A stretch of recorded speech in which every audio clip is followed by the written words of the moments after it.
Assalamualaikum warahmatullahi wabarakatuh. Saya Widya Saryandini dari Prodi Manajemen akan menganalisis dan menginterpretasikan dari hasil deskripsi data dan uji normalitas. Langsung saja kita ke materinya. Jadi setelah kita memasukkan data view dan variabel view-nya, pertama-tama kita akan mencari deskripsi datanya terlebih dahulu.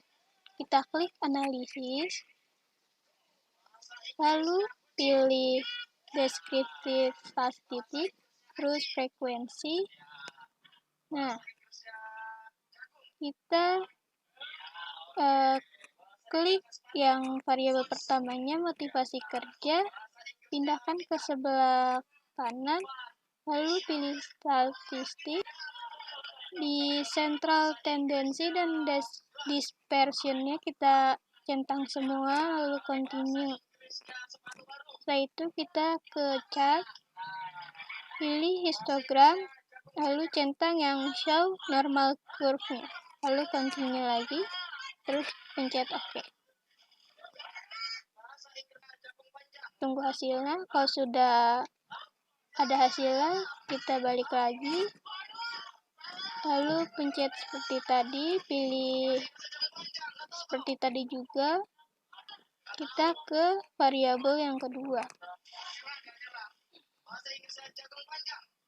Karena tadi kita sudah men-setting statistik dan chartnya, kita langsung pencet OK aja.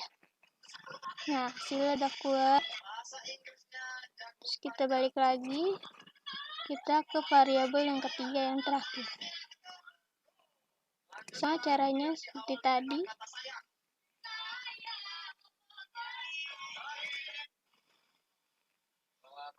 Klik OK. Udah. Kita balik lagi. Selanjutnya kita akan mencari normalitasnya. Pertama kita klik analisis, lalu kita pilih non-parametric test, legalisi dialog, lalu pilih one sample KS.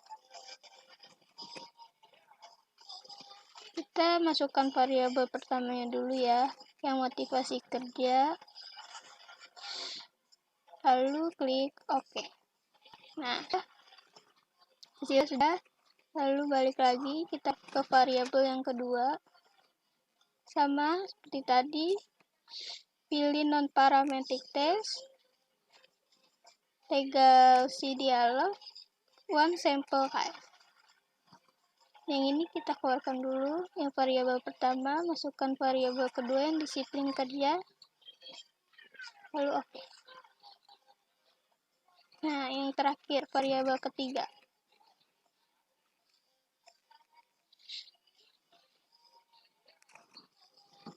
Kita keluarkan dulu, masukkan variabel ketiga yang kinerja karyawan, lalu OK.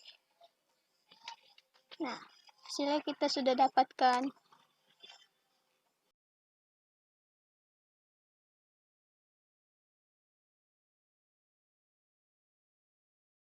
Nah, setelah kita uji tadi, kita akan mendapatkan hasil lah. Yang pertama, variabel dari motivasi kerja.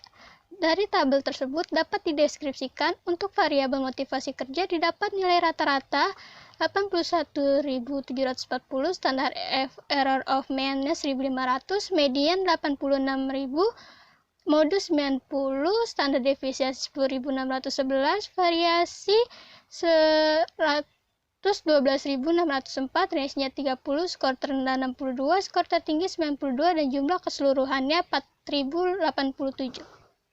Lalu selanjutnya dari tabel di atas dapat dideskripsikan bahwa nilai 62 ada sebanyak 6 atau 12%, nilai 68 ada sebanyak 6 atau 12%, nilai 75 ada sebanyak 5 atau 10%, nilai 86 ada sebanyak 9 atau 18%, nilai 88 ada sebanyak 7 atau 14%, nilai 90 ada sebanyak 11 atau 22%, nilai 92 ada sebanyak 6 atau 12%, dan total semua data ada 50 data.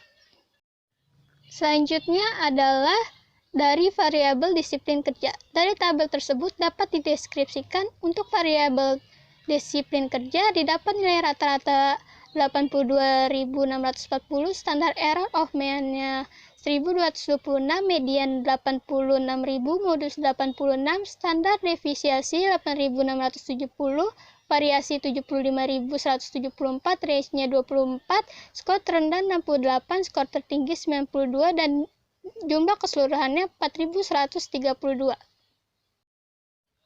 Berikutnya, dari tabel di atas dapat dideskripsikan bahwa nilai 68 ada sebanyak 9 atau 18%, nilai 75 ada sebanyak 8 atau 16%, nilai 86 ada sebanyak 13 atau 26%, nilai 88 ada sebanyak 3 atau 6%, nilai 90 ada sebanyak 13 atau 26%, dan nilai 92 ada sebanyak 4%.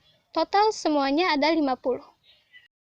Selanjutnya dari variabel kinerja karyawan. Dari tabel di atas dapat dideskripsikan untuk variabel kinerja karyawan didapat nilai rata-rata 82.240,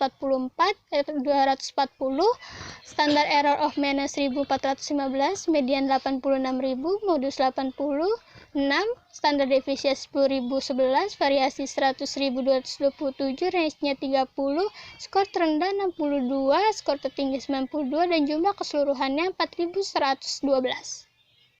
Nah, dari tabel di atas dapat dideskripsikan bahwa nilai 62 ada sebanyak 5 atau 10%, nilai 68 ada sebanyak 5 atau 10%, nilai 75 ada sebanyak 6 atau 12%, nilai 86 ada sebanyak 11 atau 22%, nilai 88 ada sebanyak 8 atau 16%, nilai 90 ada sebanyak 9 atau 18%, dan nilai 92 ada sebanyak 6 atau 12%.